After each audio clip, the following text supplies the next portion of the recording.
In the previous lecture, we discussed about magnetic field intensity, magnetic flux density, magnetic field intensity H, magnetic flux density B, and the magnetic field intensity of a toroid, solenoid, and a current carrying conductor. Okay, so in this lecture, we will be discussing about magnetically induced EMF and AC circuits and inductance. Okay. So flux links a when there is a flux linking a coil. When there is a flux linking a coil, an EMF will be induced at the coil terminals. Okay, this EMF is induced due to the rate of change of flux, that is d phi by dt. Okay, Faraday's laws of induction states that so any EMF induced in the circuit is equal to n d phi by dt. N d phi by dt. That means the induced EMF is directly proportional to the number of turns and rate of change of flux. flux.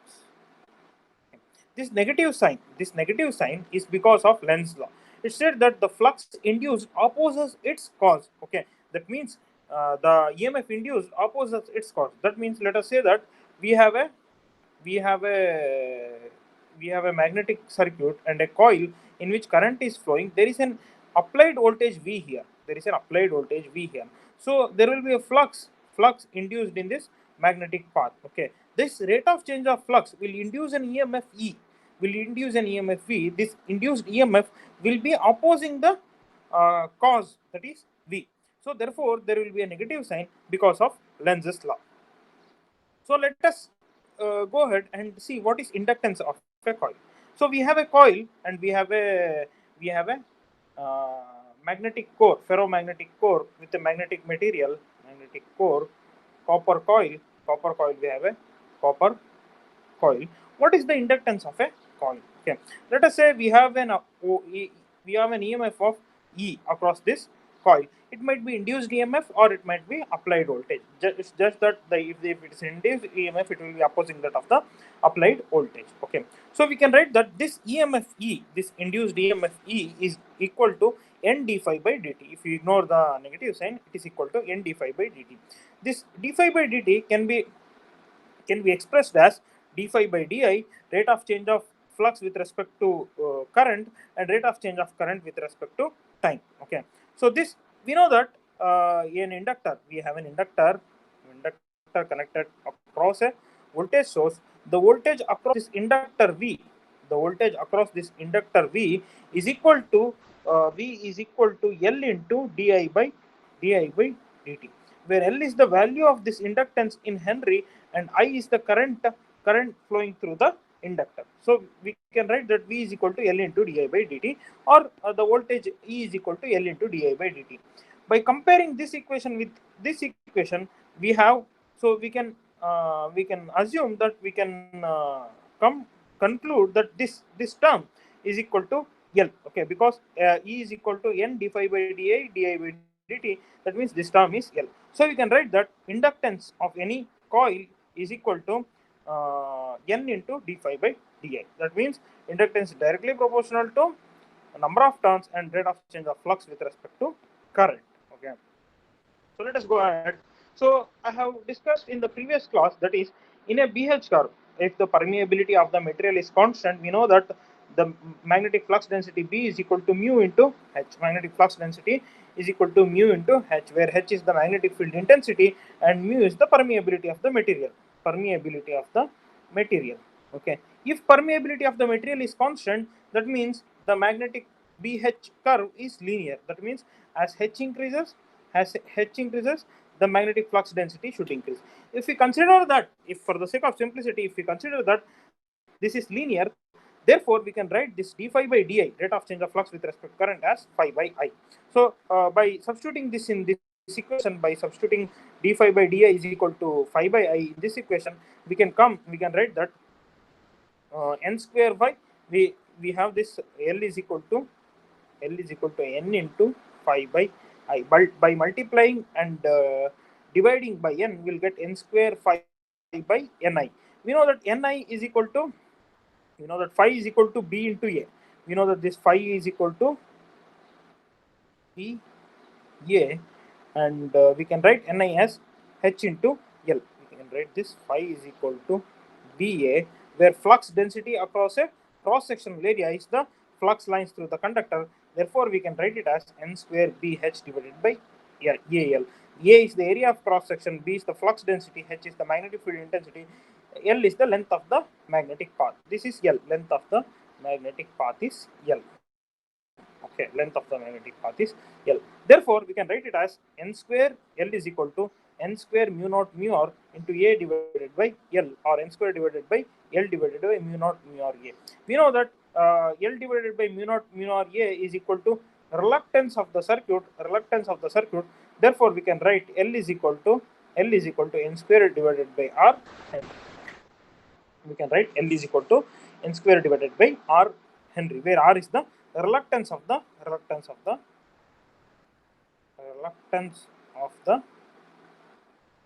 magnetic circuit. This we have discussed about the reluctance here. If you remember, we have discussed about the reluctance here. As you can see, R is equal to L divided by mu naught mu R into A.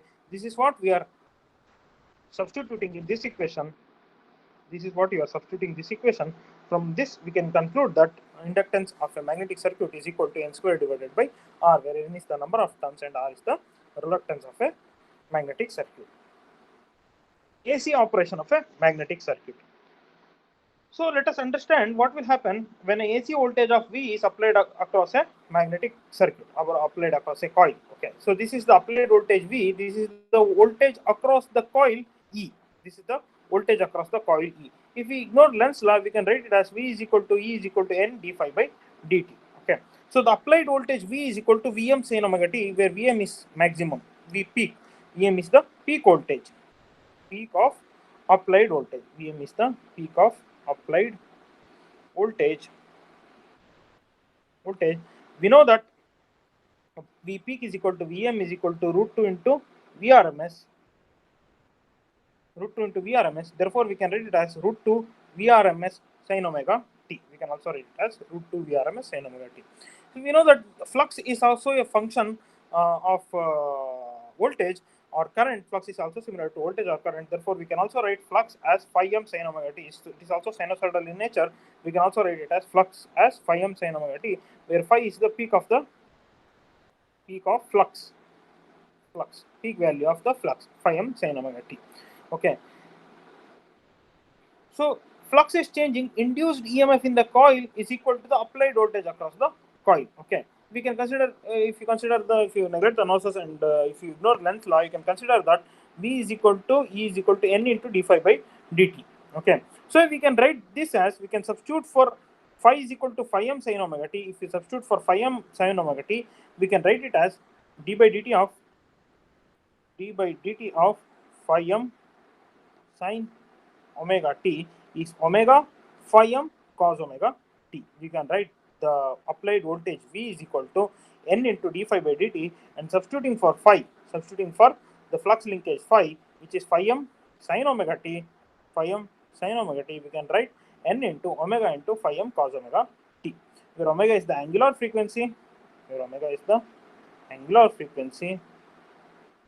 which is 2 pi f. Omega is the angular frequency, which is 2 pi f.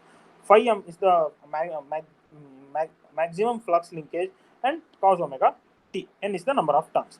So we can write this as we can write omega as 2 pi f. We have N, and we have RMS value. This is the maximum value. We know that RMS value is equal to 2 pi by Vrms or phi RMS. Phi RMS is equal to phi m by root 2. So by substituting this here, we can write this as 2 pi f by, we are substituting for omega, which is 2 pi f phi m divided by root 2 into number of turns. So this can be written as 4.44 f n phi m. Okay. So we know that where f is the frequency, N is number of turns, where phi m is the peak of the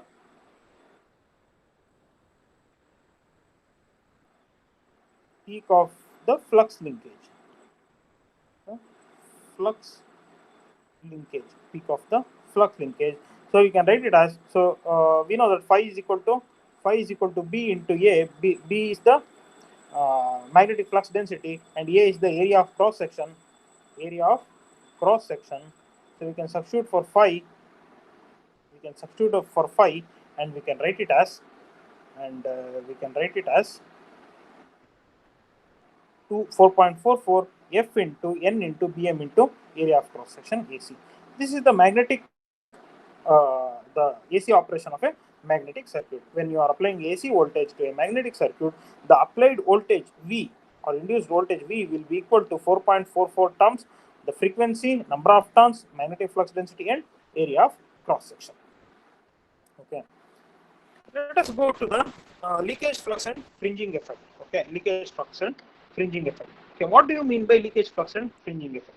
So previously, when we were considering a magnetic core,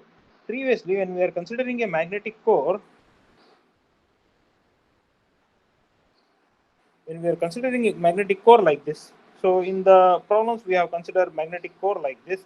So if you consider magnetic core, if there is an air gap in between the magnetic core, we used to consider this area of this air gap, this cross-sectional area of this air gap is similar to that of this area of the magnetic core. Cross-sectional area of this air gap is similar to that. This area of cross-sectional area of air gap is equal to the cross-sectional area of the magnetic core. But this is not true in, if you consider practical cases, this is not true, because when you have applied a voltage across a magnetic core, there will be flux induced inside the core, flux lines inside the core.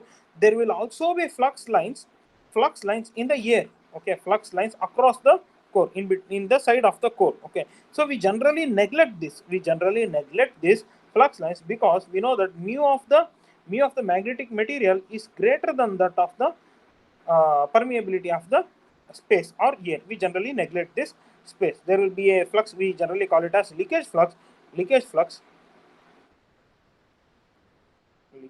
flux and we generally neglect this leakage flux. However, so when, let us say there is a gap, okay, the magnetic core is cutting here, the magnetic core is ending here, the flux lines are linking through the air gap, to the other side of the magnetic core. So what we consider is, we consider that this air gap area is same as that of the area of the magnetic core, but this is not true. Area of the air gap is change 12% increase to the effective cross sectional area. The area of the air gap will increase, because there will be a flux diversion here. Flux will be diverging in the side. There will be a an increase in the area. Area increase in the area. If you consider, when you are designing an inductor, these things will come into picture.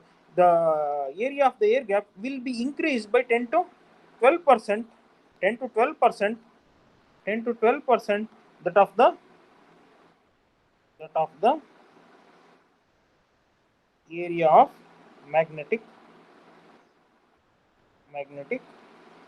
core. There will be increase in 10 to 10% of the area of the magnetic core. This is what is fringing effect. The leakage flux is the flux which is not linking,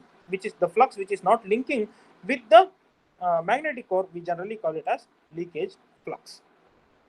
Okay, so I have discussed the hysteresis laws and the decurrent laws in the previous lectures. So here I will be concluding that magnetic circuits. In this class, I will be concluding this magnetic circuits.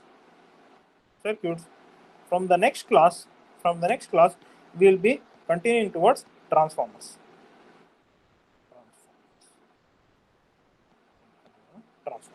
Thank you.